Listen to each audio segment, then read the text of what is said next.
Hello everybody and welcome to another episode of TubeMix's album reviews. Now as you can tell I'm a little bit under the weather, got a slight cold. But I thought since Betty Boo, if Betty Boo can do a stream along thing with a little bit of a cold, then so can I. And today is going to be, well, a special one. Well, of course, last night, as you know, yesterday was Halloween. And I had the video all to go generally. You know, I just had to fill my links, but I felt ill. So well, as you can tell, I'm still a little bit under the weather, but I think, do you know what, let's give it a go. And it's going to be a special one. Maybe some of you have had to delay your Halloween celebrations anyway, so I thought it's the 1st of November, so not too long after. So yeah, let's go. It's going to be Andrew Gold's Halloween album, fun, howls, and scary music, that's it. And yeah, so you don't tend to think of Halloween albums, do you? So if you're ready, let's go. Oh, run the titles.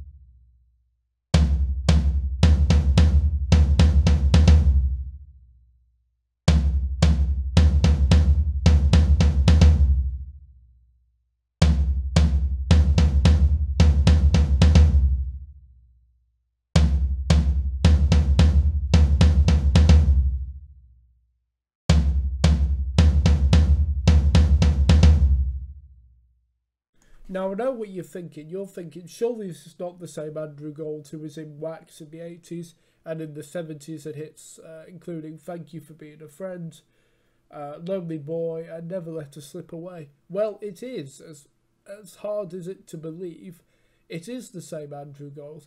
I suppose by this point, 1996, this album came out, so you have to remember that, you know, I don't think he was expected to have any chart success again. And, well, I imagine he was already quite rich from the songs he wrote as well. So, I suppose he wanted to just make it for his audience, the Andrew Gold fans, and also kids, really. And if you can afford to do that, then why not? So, track 1 is It Must Be Halloween. It sort of reminds me of Randy Newman's You've Got a Friend in Me from Toy Story, which, well, 1995... in the US and 96 in the UK. So yeah, maybe Andrew had seen Toy Story, or I'm pretty sure he's worked with Randy Newman actually. Came from the same batch of singer-songwriters in the 70s. Yes, I know he was around in the late 60s, but Randy Newman, that is. But yeah, certainly part of that scene. Yes, it's fun. It's very simple, which is not surprising because it is a children's music album. And I can't tell if he's just putting on a Halloween like voice, or whether his voice has generally changed. To be honest, I don't really know much from Andrew Gold apart from the 3 songs in the 70s and Bridge to Your Heart with Wax, which of course he formed with 10cc's Graham Gouldman, so real supergroup.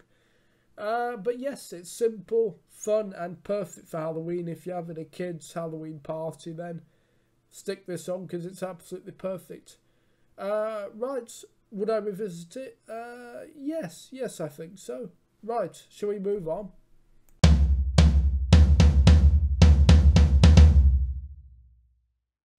Okay, so track 2 is the Monster Mash, cover of the... excuse me. The Bobby Boyce Pickett and the Crypt Kickers song, which was banned in 1962 by the BBC for being too morbid. I know, how crazy is that?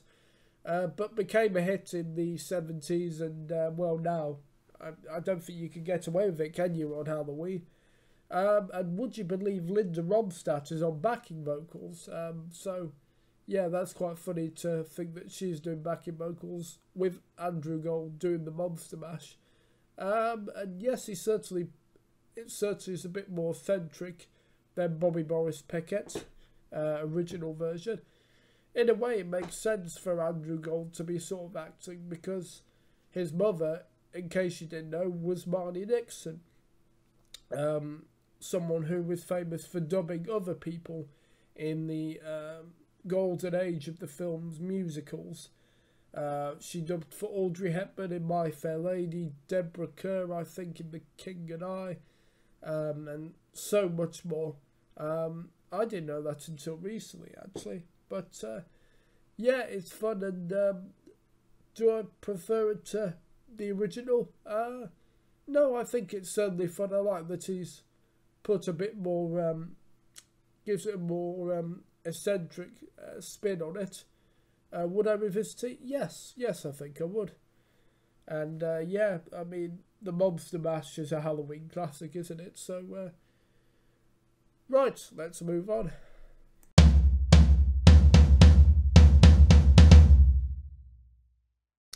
Track 3 is called Spooky Scary Skeletons. Now, I don't know about you, but I first discovered this, well, it was a YouTube video, and someone had used it, edited it to an old Walt Disney cartoon, the Silly Symphonies he used to do. And there's one with I think it's called the Skeleton Dance. And yeah, that's how I discovered it. And I remember someone looking it up because I felt, oh right, I wonder where that song's from. You know, is it from some film or something? But no, it was from Andrew Gold, and I couldn't believe it because that certainly wasn't what I'd have expected Andrew Gold to do. And also, so just back a bit, Stephen Bishop, the singer-songwriter, actually joins him on the Monster Mash as well. And also, I think you've got to remember that by the 90s, the Golden Girls was on. Now, I've never seen it, although I have heard of it, and I know Betty White was in it. If you're a Golden Girls fan, you'll know that Andrew's song, Thank You for Being a Friend, was used as the theme song. In fact, for quite a lot of people, they hear that and they'll think of the Golden Girls. But back to this song, yes, it's almost, it won't get out of your head. It's almost hypnotic, which I suppose is appropriate for Halloween. And yeah, a very, very good song, I think. Yeah, perfect for Halloween. And if you're having a kid's Halloween party, then yeah, it's perfect for it. Would I revisit it again? Yes, I think I would. Right, let's move on.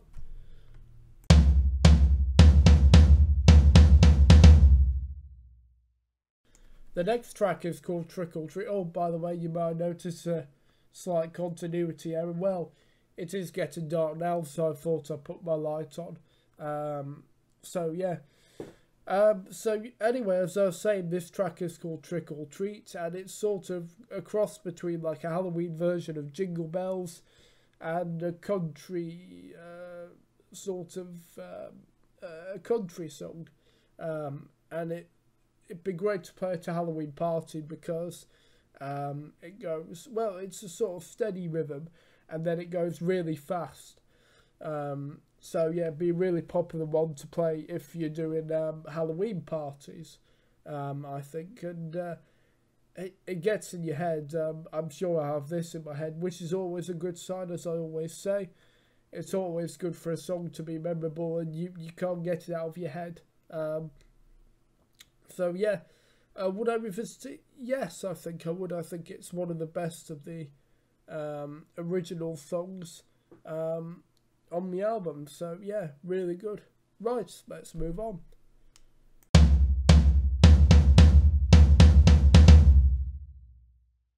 Now, you would think with Andrew Gold's pop background that if he was to do the Addams Family, he'd be doing MC Hammer's Addams Groove from the the live-action 90s remake of The Addams Family. Wrong, no, he does Vic Mizzy's classic short and sweet theme from the original series.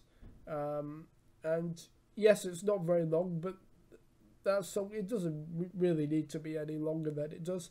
Oh, and I forgot to mention, this album does feature David Cassidy. Yes, that David Cassidy from the Partridge Family. And of course a pop star in his own right. So yes, he's on this as well. Yeah, David Cassidy, Linda Ronstadt, yes, plus Victoria Gold, which I presume must be one of Andrew's daughters. So yeah, they do seem to be having fun. Would I revisit it? Well, yes, it's pretty much the same as the Addams Family theme. It is very short, so you know, if you're going to play it at a party, I think I think it would still work, even though it's so short, and then they'd be ready to move on to the next track anyway. Right, let's move on.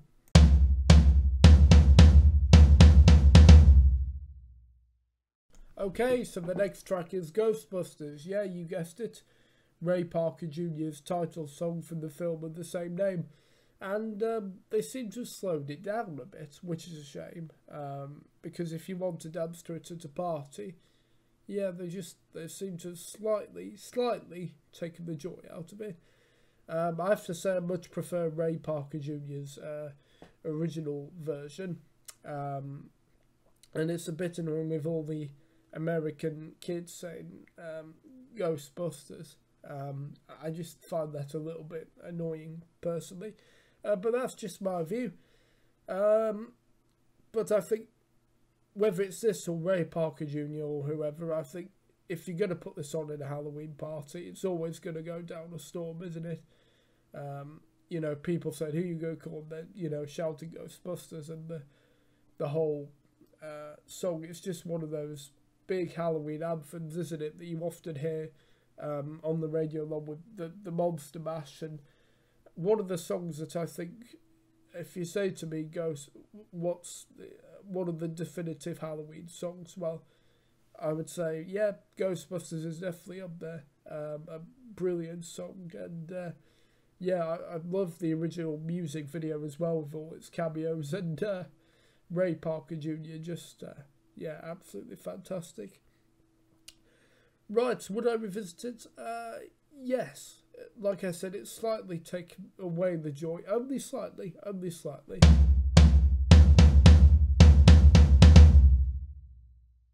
So the next track is called Give Me a Smile, the Pumpkin song. And for the first time on the album, yeah, I don't think it's gonna be that memorable. It's a jazzy sort of blues featuring Greg Prosperino. Sorry, just excuse me, just gonna have a look. Greg Prestopino, right? Yeah, not the easiest of names to say. Yeah, I don't know. I think if you're gonna play this at the party, as if you were going to play the whole album, I'm not sure. I think everyone would be just a bit bored and not know what to do.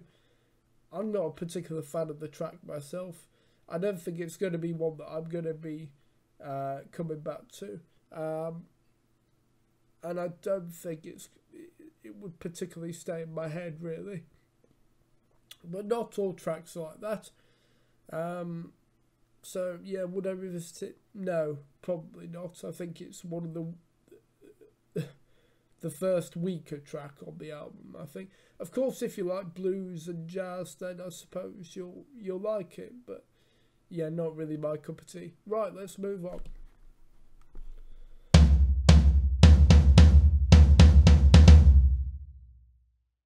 The next track is called Don't Scream, It's Only Halloween. And it reminds me of Donovan's Sunshine Superman and Elvis Presley's It's Now or Never a little bit. As well as a tiny touch of Bobby Darin's Dream Lover as well. I really like it. I think it's so fine. Again, I think a very good original song, because when you've got Ghostbusters and the Monster Mash, which everybody knows, and then there's original songs, there is quite a lot of pressure, I'd imagine. But actually, that's a really good original song, and again, one that will keep in your head. Has a really 60s psychedelic pop rock sound as well. Yeah, I really enjoyed it, and I'd definitely be revisiting it. And I think, you know, if you're playing the whole album, or playing the selected songs of the album for your Halloween party or whatever, then yeah, I think it's definitely one to go to. And yeah, I really enjoyed it, and I'll definitely be revisiting it again. Right, let's move on.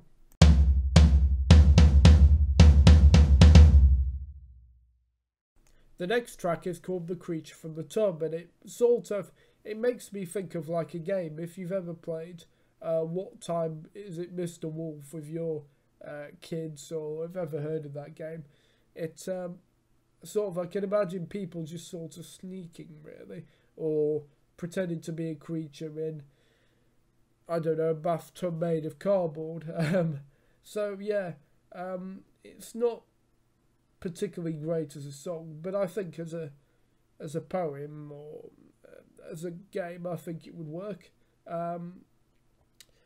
The water noises might make you want to go and have a pee, though, because they're pretty much constant through the song even.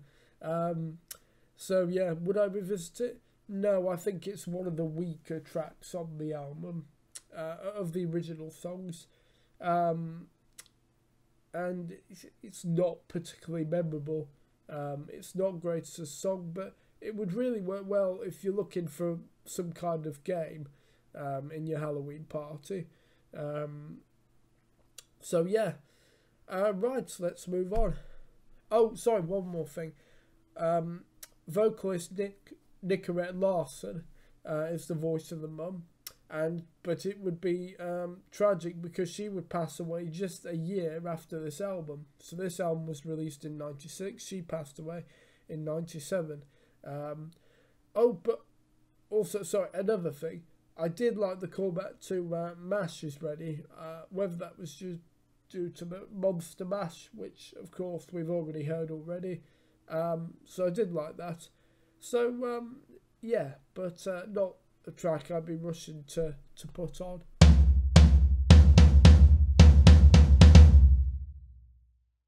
So I mentioned that David Cassidy was on the album, and he features on this track, Halloween Party, which funnily enough reminds me of Never Let Us Slip Away, which of course was a hit for Andrew in the 70s, and as I said, one of his big hits. So it really reminds me of that, and a good sort of slow, gentle country rock song. I really like it. It's very catchy. I think it would stay stuck in your head, and I think it's memorable. And yeah, not all the original songs, well, as you will find, are great, but this one is. So would I revisit it? Yes.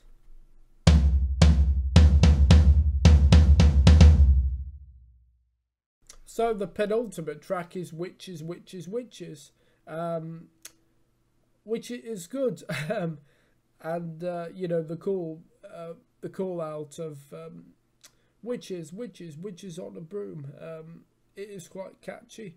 The only thing that's slightly annoying is the kids on it. But no, it is a good original song, and would really go down well at a party. If you're playing bingo right now, and you could probably tick off party so many times I've said it. But yeah, the kids calling out, you know, witches, witches, witches on a broom, I think would go down very well. And yeah, it is a generally very good song. Would I revisit it again? Yes, I think.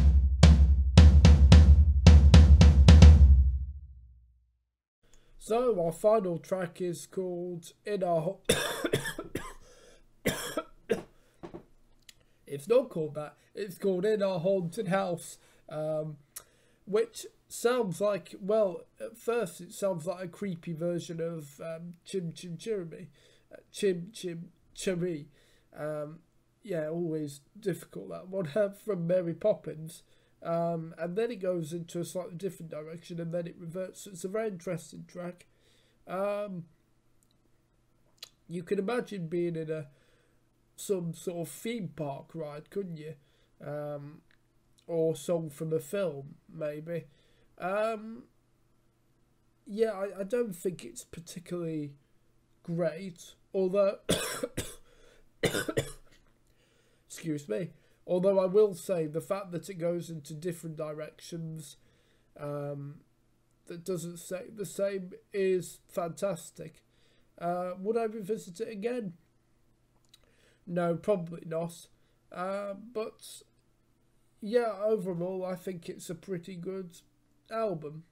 Not all the original tracks are great, but there are a few that are good, and his covers of Ghostbusters and the Monster Mash is good as well. So yeah, right, well that's it. Yes, I know I've been slightly under the weather, but I didn't want to wait till next Halloween, a whole year away, to do this, because I got everything ready, and I thought, okay, I may not be 100%, but you know what, let's just give it a go. And I think for the most part, it's gone pretty well. There's been the odd cough, but no, I hope you've enjoyed it, and if you've delayed your Halloween celebrations, or you know, for whatever reason, and you know, you're going to do trick or treat, or have a party, or go to a Halloween party, then I think this is the perfect album to get you in the mood. I'll just leave you with some words that Andrew Gold said in the liner notes. So he said, right, so he said, each holiday has a mood and uses music to go with it. However, it's been very hard to find any tapes of CD or CDs of Halloween music. In fact, there's mostly just scary sound effects available in very few songs, so I fixed that. And I think he has done a really good job, and I don't know why, you know, okay, Christmas is obviously a massive thing, but Halloween is still quite big as well, and I don't know why many people haven't done Halloween albums, because there's, you know, you often hear Ghostbusters and the Monster Mash, but yeah, I suppose that makes him sort of unique, doing something that maybe no other artist would. So I praise you for that, Andrew, and thank you. Right, if you want to like, share, comment and subscribe to the TubeMix's YouTube channel, and I'll see you next time. Bye bye.